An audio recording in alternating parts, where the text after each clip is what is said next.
اس کی سند میں راوی جابر جعفری کو جمہور محدثین نے متروک الحدیث قرار دیا ہے. اس کی بنا پر یہ روایت سخت ضعیف ہے. اسی طرح سے اس کو امام بخاری رحمۃ اللہ علیہ نے کذاب بھی کہا ہے. دیکھیے تاریخ للبخاری، تاریخ الکبیر للبخاری، امام بخاری رحمۃ اللہ علیہ کی جلد نمبر 2 صفحہ نمبر 210 کے اندر نمبر ہے 2223. اسی طرح سے یہ حدیث مسند احمد کے اندر جلد نمبر 1 صفحہ نمبر 313 میں، تحفۃ الاسراف کے اندر حدیث نمبر 6016 اور مجمل اوسط طبرانی کی جلد نمبر 4 صفحہ نمبر 55 حدیث نمبر 5193 وغیرہ میں ہے. اسی طرح سے ابو سعید خدری رضی اللہ تعالی عنہ سے یہ روایت ہے. ابو سعید سعد بن مالک بن سنان الخدری رضی اللہ تعالیٰ عنہ سے یہ روایت ہے. شرح 40 نووی، امام نووی رحمۃ اللہ علیہ نے اپنی کتاب شرح 40 نووی میں صفحہ نمبر 139 میں حدیث نمبر 32 میں اس روایت کو لائے ہیں ابو سعید خدری رضی اللہ تعالیٰ عنہ کے تعلق سے. اسی طرح سے سنن دارقطنی میں یہ حدیث ہے ابو سعید خدری رضی اللہ تعالیٰ عنہ سے، حدیث نمبر 3079 ہے. اسی طرح سے 4541 ہے. اور سنن کبرا للبہقی کے اندر البہقی میں جلد نمبر 6 صفحہ نمبر 69 ہے. اور ابن عبد البر کی التمہید جلد نمبر 20 صفحہ نمبر 159 ہے.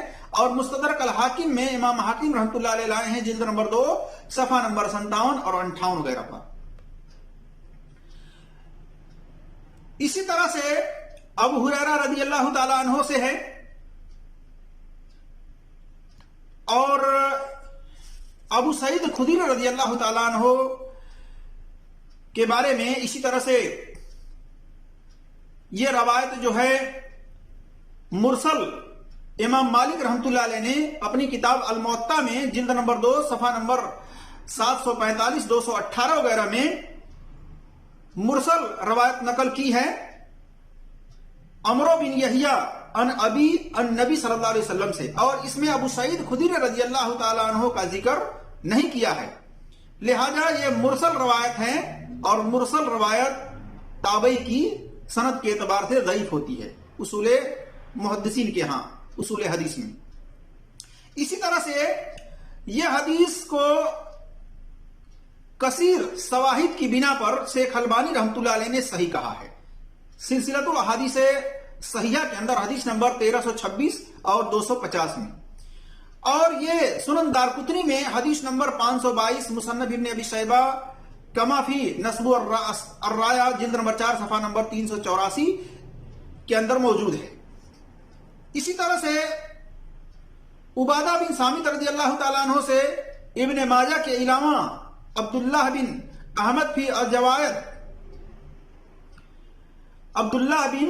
احمد فی جوائد المسند کے اندر جلد نمبر 5 صفحہ نمبر 326 میں اور حدیث نمبر 22778 وغیرہ میں ہے. اسی طرح سے عائشہ رضی اللہ تعالی عنہا سے یہ روایت سنن دارقطنی میں حدیث نمبر 522 4539 اور طبرانی فی المعجمل اوسط کے اندر حدیث نمبر 270 2004 اور اسی طرح سے 1037 وغیرہ پر ہے. اور اس کو امام شعیب ارنوت نے اسناد ضعیف جداً کہا ہے. اس کی بھی سند زیادہ ضعیف ہے. اسی طرح سے جابر بن عبداللہ رضی اللہ تعالیٰ عنہ سے یہ روایت طبرانی فی الاوسط میں حدیث نمبر 5189 میں مرسل روایت ہے اور مرسل جو کہ ضعیف روایت ہے. اسی طرح سے ابو ہریرہ رضی اللہ تعالیٰ عنہ سے سنن دارقطنی کے اندر حدیث نمبر 4542 میں ہے. اس کی سند میں راوی یعقوب بن عطا بن ابی رباح کو امام احمد بن حنبل رحمۃ اللہ علیہ، امام یحییٰ بن معین رحمۃ اللہ علیہ، امام نسائی، امام ابو زرع رازی رحمۃ اللہ علیہ وغیرہ نے یعنی جمہور محدثین نے ضعیف الحدیث قرار دیا ہے. اس بنا پر اس کی بھی سند ضعیف ہے. اسی طرح سے امام احمد بن حنبل رحمۃ اللہ علیہ نے اسے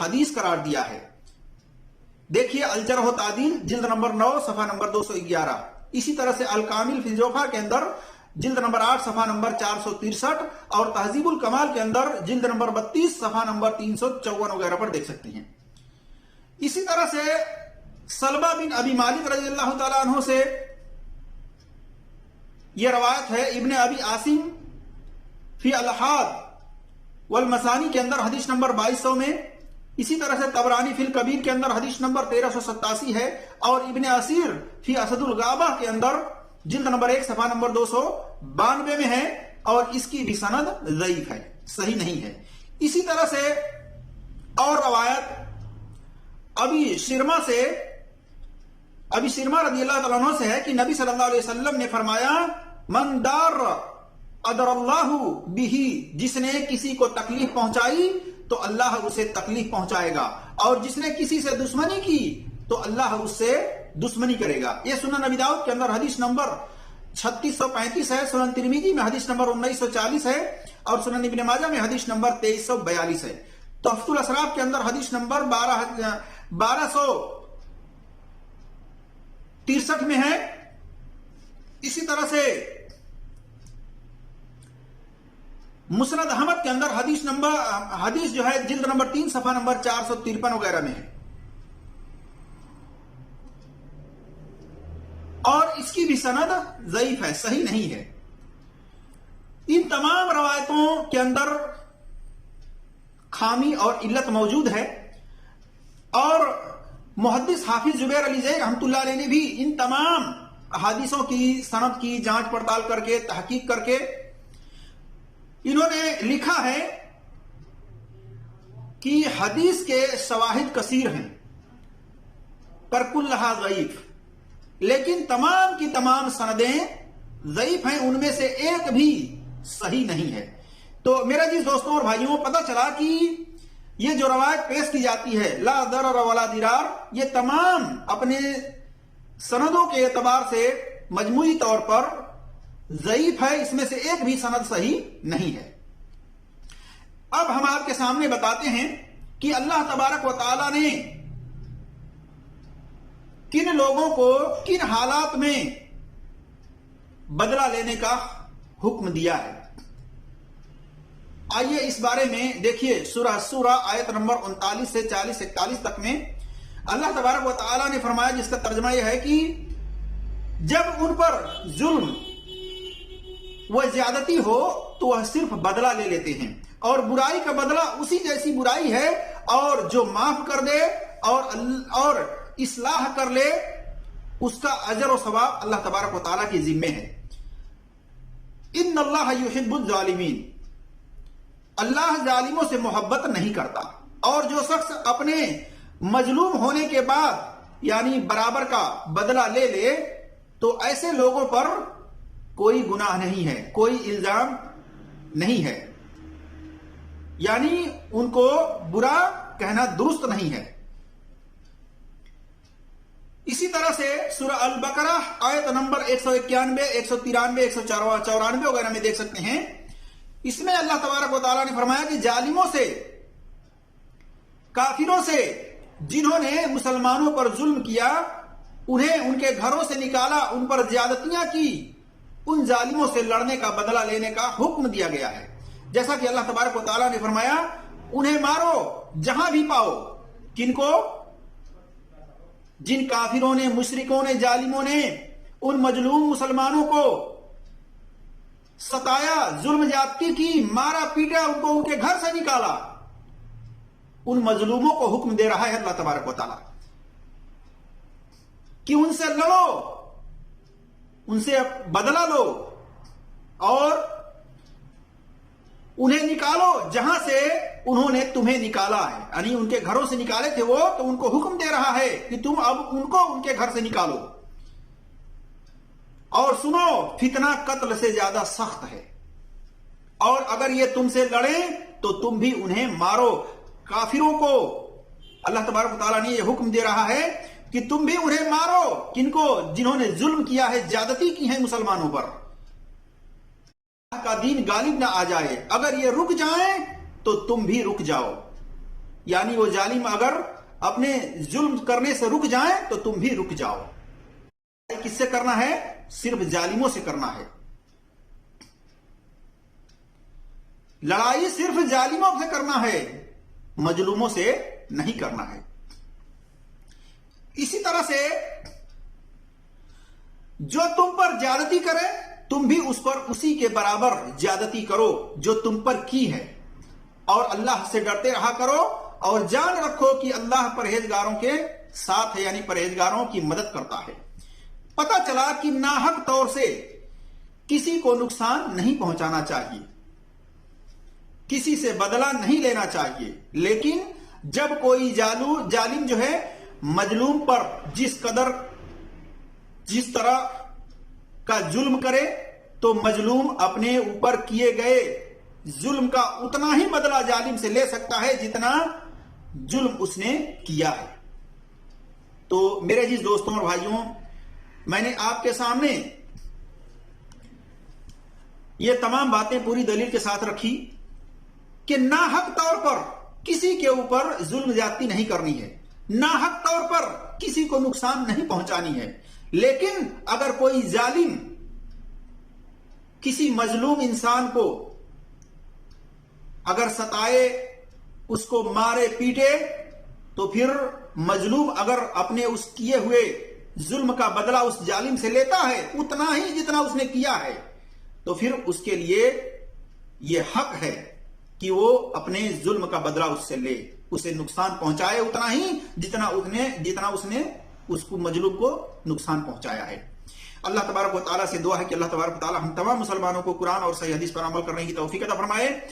اور اسی طرح سے میرے عزیز دوستوں اور بھائیوں، اللہ تبارک و تعالیٰ نے تمام مسلمانوں کو، تمام ایمان والوں کو یہ حکم دیا ہے، یا ایھا الذین آمنوا ان جاءکم فاسق بنبأ فتبینوا، کہ اے ایمان والو، اے مسلمانوں، جب تمہارے پاس کوئی فاسق خبر لے کر آئے تو اس کی تحقیق کر لیا کرو. اللہ تبارک و تعالیٰ ان تمام لوگوں کو تحقیق کرنے کا حکم دیا ہے، لہٰذا ہمیں چاہیے کہ ہم تحقیق کریں، اس کے بارے میں معلومات کریں، چھان بین کریں، اور اسی طرح سے اللہ کے رسول صلی اللہ علیہ وسلم کی طرف کوئی جھوٹی بات، غلط بات منسوب نہ کریں. اللہ کے رسول صلی اللہ علیہ وسلم نے فرمایا ایسے لوگوں کے لیے جو جان بوجھ کر کے جھوٹی بات منسوب کرتے ہیں، صحیح بخاری میں حدیث نمبر 109 111 میں، من کذب علی متعمدا فلیتبوأ مقعدہ من النار، جس نے جان بوجھ کر کے میری طرف جھوٹی بات منسوب کی جس کو میں نے نہیں بیان کی ہے تو اس کو چاہیے کہ وہ اپنا ٹھکانہ جہنم میں بنا لے. تو میرے عزیز دوستوں اور بھائیوں، ہم تمام مسلمانوں کو چاہیے کہ ہم قرآن اور صحیح حدیث پر عمل کرنے کی کوشش کریں اور ہر ایک کی بات کی تحقیق کرنے کی کوشش کریں. آمین یا رب العالمین. السلام علیکم ورحمۃ اللہ وبرکاتہ.